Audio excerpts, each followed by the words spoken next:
그 사업장 크기에 대해서 또 고민하시는 분들이 있는데 1인 창업일 때는 클 필요 없어요. 결국 실력으로 승부를 해야 되고 얼마나 고객의 이제 성의와 책임을 다하는 모습으로 하는가가 좀 중요하다고 봐요. 거기에 이제 진정성이라는 키워드가 들어가야 되겠죠.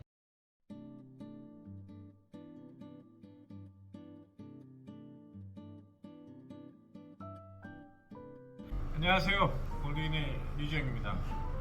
오늘은 23년 11월 16일, 이제 11월도 이제 반이 다 지나간 저녁 8시가 되는 시간입니다. 날씨가 이제 제법 춥고요. 비가 좀 내렸네요. 마이크를 평택 사무실에 놔둬갖고 오늘 좀 음질이 안 좋을 것 같은데, 음질 안 좋다고 하도 컴플레인 많이 받았는데 음향 상태가 좀 불량하더라도 양해를 부탁드리겠습니다. 저번 주, 이번 주에 사실 여러 제안들 많이 받았습니다. 좋은 제안들이고 사실 매력적인 제안들이 많아요. 그래서 고민이 많은데 옥석을 좀 가려야 되는 상황이고, 매력적인 제안들이 동시다발로 들어오는 것은 긍정적인 면은 분명한데, 지금 이제 제가 이제 워낙 좀 버려놓은 일들이 많기 때문에 선택과 집중을 해야 되는 시기인 것 같습니다. 좋은 제안과 방문해 주시는 분들께 진심으로 영상을 보면서 감사를 드리고요. 좀 더 이제 어떤 현명한 선택과 전략이 될 수 있도록 고심을 좀 해보겠습니다.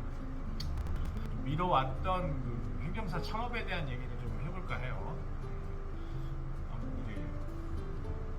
행정사 컨텐츠가 제 업무 컨텐츠보다 사실 인기가 좋기 때문에 오늘은 행정사 창업에 대해서 한번 제 개인적인 생각을 좀 담아볼까 합니다.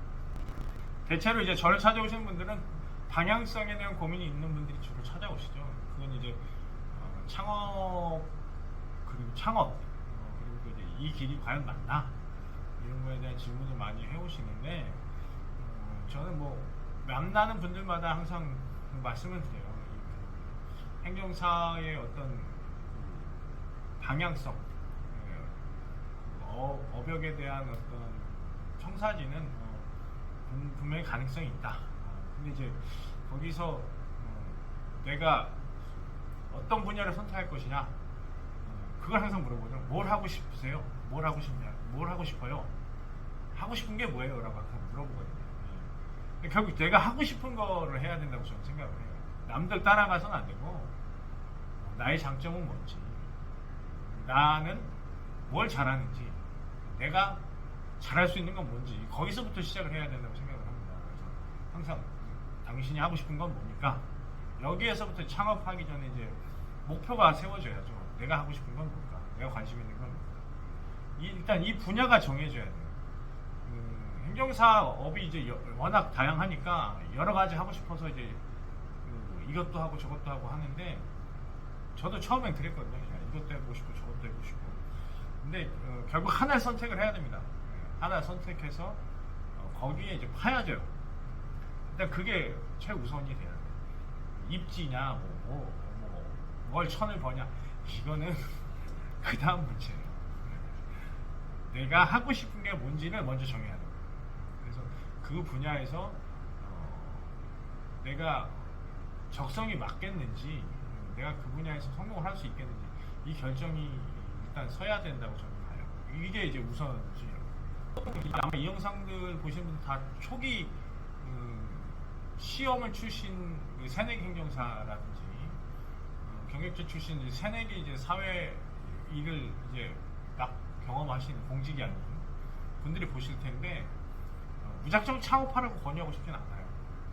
저는 합동사무소든 경험 있는 행정사 분들하고 최소 6개월, 1년 정도는 경험의 시간을 가져야 된다고 생각을 해요. 이게 이제 창업을 하면 도전적으로 할 수 있겠지만 영업이 안 돼요. 처음에 창업하면. 그러면 이제 업무를 배울 수가 없죠. 맨 땅에 헤딩하는 게 될 수 있으면은 이제 선배 행정사 사무실에 들어가서 조금 수습 기간을 갖는 것이 저는 필요하다고 개인적으로 생각을 하고, 저는 사실 그런 수습 기간은 별로 없었고 거의 맨땅에 헤딩을 했지만, 저는 근데 이제 그 로펌이라는 데서 이제 업무를 배울 수 있는 기회가 있었잖아요. 상담 요령이라든지 계약 요령이라든지, 단순히 업무 실무만 중요한 것이 아니고 이것도 되게 중요해요.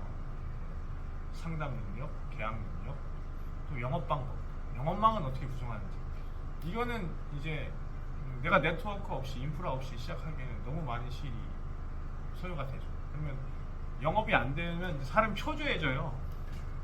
그러니까 초조해지기 시작하면 이제 결국에 업무에 집중할 수가 없게 되죠. 그러니까 초기 투자 자본을 최소화하기 위해서는 일단은 유명한 사무실이나 또 선배 행정사를 택하는 방식도 저는 나쁘지 않다고 생각해요. 비자 업무, 오늘 뭐 저희 찾아오신 선배 행정사님도 저를 찾아오셨는데 그분께도 똑같은 말씀을 드렸어요. 비자 업무 익히는데 최소 1년은 필요합니다. 저도 지금도 배우고 지금도 모르고 공부하고 하는데 그 실무에 대한 경험 없이 창업으로 바로 뛰어드는 것은 리스크가 크다고 말씀을 드렸습니다. 찾아오신 분들께 다 그렇게 말씀을 드려요. 그래서 일단 창업하기 전에 실무 경험을 쌓는 기간을 좀 권유를 드립니다. 이거 대부분의 이제 창업을 희망하시는 분들이 볼 텐데, 일단 그 실무 기간을 겪으시면 이제 내가 잘하는 게 뭔지 이제 사실 또 그 기간에 알게 돼요. 아, 내가 관심이 있고 내가 잘하는 건 이거구나. 그런 거 이제 깨닫는 과정이 오거든요. 우리 김재범 행정사님 같은 분들 계시죠. 처음에 출입국 시작하셨지만 아, 이게는 내 길이 아니다 라고 판단을 해서 이제 조달청 업무하고 계신데 그건 또 잘 맞으신대요. 주재원을 하셨기 때문에 그런 업무가 좀 잘 맞으시는 거죠. 그래서 제 생각에는 실무 경험을 쌓는 기회를 좀 가져야 된다. 저는 이건 필수적이다라고 좀 봅니다. 그래서 창업에 대한 부분에 대해서 한번 고려를 좀 했으면 좋겠고, 실무 수습 기간이 뭐 나름대로의 어떤 정한 기간이 지나면 진짜로 이제 창업의 시간이 올 거예요. 이제 창업을 할 때 어떤 기준으로 이제 창업을 할 것이냐, 그거는 이제 전략을 좀 수립을 해야 되겠죠. 거기에는 일단 내가 지향하는 사업의 방향에서 니즈는 무엇인가부터 시작을 해야 된다고 봐요. 이제 사무실 입지, 초기 투자 비용, 이런 건 다 문제라고 봅니다. 그러니까 저 같은 경우에 이제 외국인 사업을 하니까 외국인 사업을 할 때 내가 투입되는 지역에 대한 시장 상황 파악은 해야죠. 이게 처음 그냥 무작정 뛰어들면 이제 시장 상황 파악 없이 이제 뛰어들거든요. 근데 그거는 좀 무모하고요.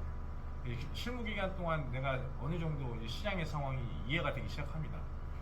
그러니까 그 지역의 특성을 좀 많이 판단을 해야 돼요. 특히 이제 행정사는 로컬 위주의 업무가 많기 때문에 내가 창업하는 지역에 대한 지역의 특수성을 좀 고려를 해야 되겠죠. 내가 강남에 하게 되면 기업 행정이 주가 될 수도 있겠고, 또 공단 지역으로 가게 된다 그러면 공단 사항과 연계된 인허가가 테마가 되겠죠. 산업단지로 가게 될 경우에 마찬가지일 거고, 저처럼 이제 안산이라는 특수성에서 이제 외국인 사업을 하는 상인, 외국인 시장을 이제 바라보고 가는 거예요. 제가 이제 확장한 사무실이나 옮기는 사무실도 다 그 지역 구성을 보고서 지금 사무실 이전하는 거거든요.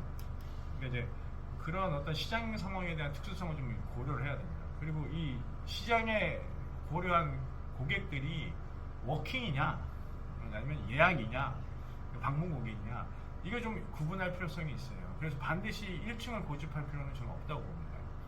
물론 이제 행정사 사무실이 1층에 가면 이제 좋긴 한데, 사실 행정사 고객들은 부동산처럼 이렇게 워킹 고객은 거의 없어요. 대부분 방문 고객이고 서칭을 통해서 오는 고객들이기 때문에 1층을 고집할 필요가 없습니다. 그리고 처음 그 사무실을 오픈할 때 보증금이 큰 사무실, 또 그 인테리어가 많이 들어가고 면적이 큰 사무실은 좀 초기에는 지양할 필요성이 있지 않습니까? 그러니까 리스크를 줄여야 되는 거죠. 보증금도 낮추고 인테리어 비용도 최소화하고 사실 창업 비용이 제일 안 되는 직업이기도 한데 거기에 이제 무리하게 규모를 투입하는 것은 제가 볼 때는 좀 지양해야 될 부분이거든요.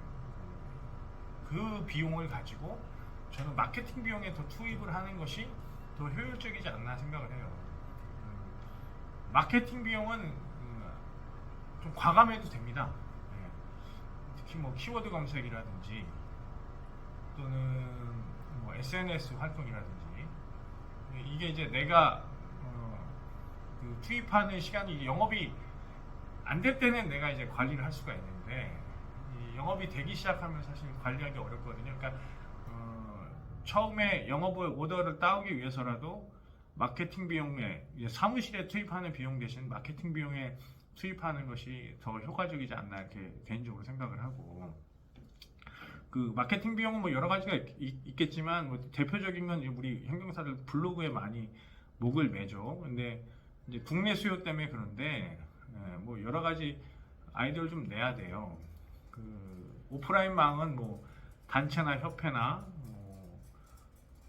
뭐 보험도 얘기하기도 하고 뭐 협회 비영리 단체 얘기하기도 하고 또 그 네트워크 사업 다단계 얘기도 하고 뭐 그런데 이제 그거는 이제 그 사업과 연계됐을 때 이렇게 하는 거고 이제 요즘은 뭐 대체로 이제 그 온라인 마케팅을 하니까 이제 블로그가 주가 되는데 이제 블로그도 사실은 이제 어느 영업망이 되는 시점에는 그냥 전문 업체에 맡기는 것이 사실은 저는 더 시간을 효율적으로 번다고 생각을 해요.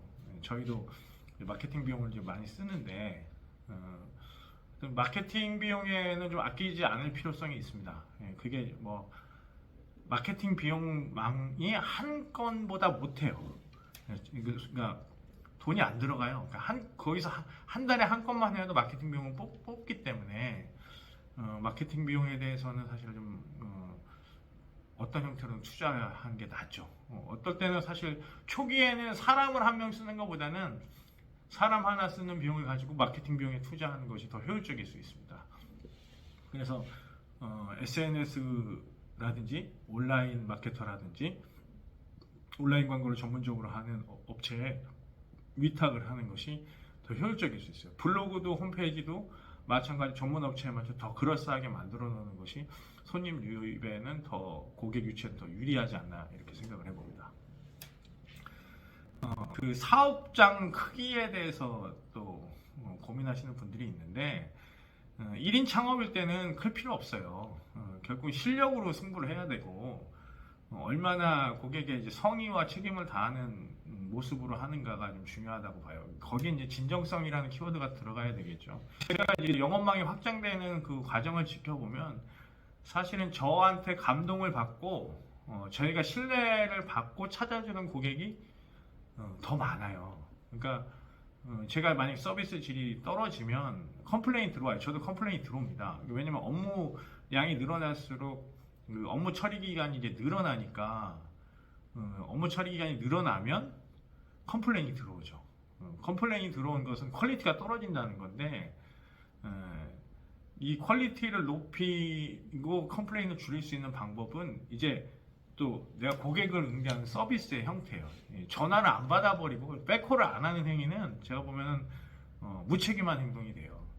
그러니까 반드시 그 고객에 대한 회신, 그 늦어지는 사유에 대한 뭐 예를 들면 응대 이런 것들은 정말 중요하다고 보고 설사 이제 고객이 원하는 방향으로 결과가 나오지 않거나 또 내가 원했던 방향과 다른 결과가 나왔을 때도 이제 고객의 입장에서 좀 이해를 해줘야 돼요. 환불을 요구하는 경우도 있습니다, 실제로. 그 환불을 요구할 때 어떻게 응대할 것이냐 이런 것들도 사실은 고민을 좀 해봐야 돼요. 다행히 아직까지 저는 뭐 삿대질하거나 욕 먹으면서 이제 뭐 환불 사태가 벌어진 적은 없는데 주변의 다른 행정사님들 보면 이제 고객 응대나 컴플레인에 대한 수습 대책이 미흡해서 이제 뭐 손님이 끊기는 경우들을 종종 봅니다. 실제로 뭐 많이 봐요. 이제 손가락질 당하죠. 예. 근데 이제 그거를 이제 컴플레인이나 응대를 잘 해야만 그 고객들이 다시 저희를 찾고 그 고객들이 소문을 내줘요. 예. 그리고 소개가 들어오고. 그러니까 그런 부분에 대해서 고객 응대, 단순히 고객 응대라고 생각하면 안 되고 고객 만족 관리에 대한 집중적인 노력도 필요해요. 이 부분을 간과하는 분들이 많습니다. 영업 다우는 데만 집중하기 때문에 그래요. 그러니까 업무 성과도 물론 중요한데 성과가 모두가 성공할 수는 없어요. 실패하는 경우가 많기 때문에 실패했을 때 고객 응대를 어떻게 할 것인가에 대한 고민을 항상 해야 됩니다. 그런 고객의 니즈를 어떻게 맞출 것인가에 대한 고민이 필요해요. 저것 얘기를 하는데 수입료에 대한 표를 책정할 때 자신이 이 기준과 객관적인 자신의 위치를 좀 펴놓는 업무 수준인데 이제 5년 10년 하신 분의 수입료와 동일하게 자신의 가치와 수준은 누구보다 본인이 알거든요. 합리적이지 않으면 부메랑이 되러 와서 철퇴를 받을 수 있습니다. 후배 행여사님들한테 꼭 얘기를 해주고 싶고 돈이 없는 분들한테 터무니없이 가격을 높게 부르지 않습니다. 때로는 아예 받질 않아요. 제 말에 노하우인데 하여튼 그런 방식도 한번 고민을 한번 해보시길 권유를 드리고요. 초기 창업하시는 분들이 계약과 상담에서 어려움을 좀 많이 겪죠. 그러니까 내방 가신 고객들이 사인하게끔 가고 하는 것이 사실은 그 사람의 능력인데 일단 위로해줘요. 초기에 자본을 많이 투자하는 방식의 창업은 권유하고 싶지 않습니다. 이제 꼭 이 얘기는 영상에 담고 싶었다 하는 얘기들인데 허망한 허영심의 그 유혹에 넘어가지 않으셨으면 좋겠어요.